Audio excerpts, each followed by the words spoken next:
Day 15 without my phone, and I'm sitting in complete silence watching an Amish man build a barn with his hands. No power tools, no rushing, no checking notifications every 30 seconds. For the first time in years, my mind wasn't racing. I wasn't comparing myself to anyone online. I wasn't craving the next dopamine hit from a like or comment.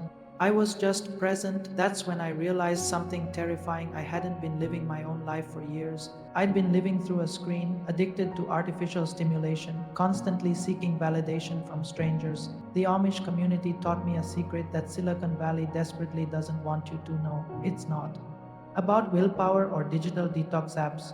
It's about understanding why we became addicted in the first place and how to break free completely. I used to check my phone 150 times a day. I know because I tracked it. The first thing I did when I woke up was scroll Instagram. The last thing I did before bed was watch TikTok. I couldn't eat a meal without photographing it. I couldn't experience a moment without documenting it for others. I thought I was staying connected, but I was actually becoming more isolated than ever. Real conversations felt boring compared to the constant stream of content. Real life felt slow compared to the rapid fire stimulation of social media. I was living in a state of continuous partial attention, never fully present anywhere. My relationships suffered because I was always half focused on my phone. My work suffered because I couldn't concentrate for more than 10 minutes without checking notifications. I was anxious when I wasn't scrolling and guilty when I was. The Amish call this worldly distraction, and they have been protecting themselves from it for centuries. They understood something about human nature that we have forgotten in our rush to connect everything to everything else. Here's what's actually happening in your brain when you use social media. Every notification triggers a small hit of dopamine, the same neurotransmitter involved in addiction. But here's the cruel part: the hits get smaller over time, so you need more and more stimulation to feel the same satisfaction. You're literally training your brain to crave artificial rewards while becoming incapable of finding joy in simple, real experiences. The average person now has an attention span shorter than a goldfish, 8 seconds. We've created a generation that can't sit alone with their thoughts for 5 minutes without reaching for their phone. We mistake information for knowledge, connections for relationships, content for genuine experience. The Amish saw this coming 150 years ago. They watched the world race toward technological dependence and made a radical choice. They said no, not because they hate technology, but because they understood its true cost. They realized that every new convenience comes with a hidden price: the erosion of our capacity for deep work, genuine relationships, and inner peace. Which brings us to what I discovered when I joined them. The Amish practice something called Gelassenheit, complete surrender to God's will and community needs above individual desires. But here's what's fascinating: this isn't about religion, it's about choosing deliberate limitations to create genuine freedom. When smartphones emerged, the Amish didn't debate their usefulness. They asked a different question: will this strengthen our community and our relationship with what matters most? The answer was obvious. They'd watched previous generations lose themselves to radio, television, and constant connectivity. Each technology promised to bring people together but actually pulled them apart. The Amish realized something profound: true connection requires full presence, and full presence requires the absence of distraction. They built their entire society around this principle: no phones during meals, no screens during family time, no artificial entertainment competing with real conversation. They chose boredom over stimulation, silence over noise, depth over breadth. The result: the highest levels of life satisfaction, the strongest family bonds, and virtually no anxiety disorders. This radical approach taught me the secret that changed everything. The Amish secret isn't about rejecting technology, it is about something they call technological discernment. Before adopting any new tool, they ask three questions. Does this strengthen our community? Not because I became religious or rejected all technology, but because I remembered what it felt like to be fully present in my own life.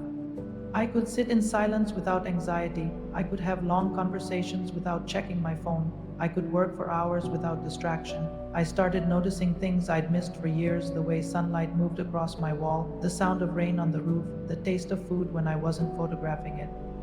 My relationships deepened because I was actually listening instead of waiting for my turn to speak while mentally crafting my next post. I realized there were two versions of me: the scattered, dopamine seeking person who lived through screens, and the centered, present person who engaged directly with reality. The Amish helped me understand that this wasn't about willpower or discipline. It was about designing an environment that supported the person I wanted to become. They've created a culture where distraction is difficult and presence is easy. I started applying this to my own life, removing apps, creating phone free zones, choosing activities that required full attention. Your future self, the one who's present, focused, and genuinely connected, is waiting for you to make this shift. Does this align with our values? Does this help us become better people? If any answer is no, they don't use it. I applied this framework to my digital life and everything changed. Instead of mindlessly scrolling, I started asking, is this making me a better person? Is this helping me connect more deeply with others?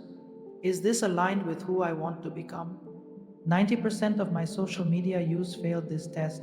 I realized I was using technology to escape from my life rather than enhance it. The Amish taught me about productive vs consumptive activities. Building something with your hands is productive. Scrolling through other people's achievements is consumptive. Having a real conversation is productive. Reading comments on strangers' posts is consumptive. When I started choosing productive activities over consumptive ones, my entire relationship with technology shifted. I went from being controlled by my devices to using them as tools for specific purposes. This brings us to the transformation that happens when you actually practice this. After 30 days living like the Amish, I barely recognized myself. But I need my phone for work. This was my biggest resistance. The Amish don't reject useful technology, they use it intentionally. You can keep checking your phone 150 times a day, seeking validation from strangers while missing the people right in front of you. Or you can choose what the Amish chose 150 years ago: deliberate limitation in service of genuine freedom. Start tonight, put your phone in another room while you sleep. Tomorrow, try eating one meal without photographing it. This weekend, spend 2 hours without checking any screens. Notice how it feels to be fully present in your own life. The Amish understood something we've forgotten: true connection requires full presence, and full presence requires the absence of distraction. They built their entire culture around this principle, and it's made them some of the happiest people on earth. That same peace is available to you. Your real life, the one happening beyond the screen, is waiting. The only question is, are you ready to live it? The choice is yours. It always has been. They'll use a phone for business but keep it in a separate building, not in their homes. They use technology as a tool, not as entertainment. You can do the same. Use your phone for GPS, important calls, and genuine communication. Delete the apps that use you more than you use them. I'll miss out on important news and events. The Amish stay informed about what matters through intentional sources, not constant feeds. They realize that most urgent news isn't actionable and only creates anxiety. My friends will think I'm weird if I'm not on social media. Real friends will respect your boundaries. If someone needs constant digital validation to maintain a relationship, it wasn't a real relationship anyway. The resistance always comes from the same place: we're afraid of missing out. But here is what I learned from the Amish: you can't experience your own life if you are constantly watching other people live theirs. When you stop consuming everyone else's highlight reel, you start creating your own meaningful experiences.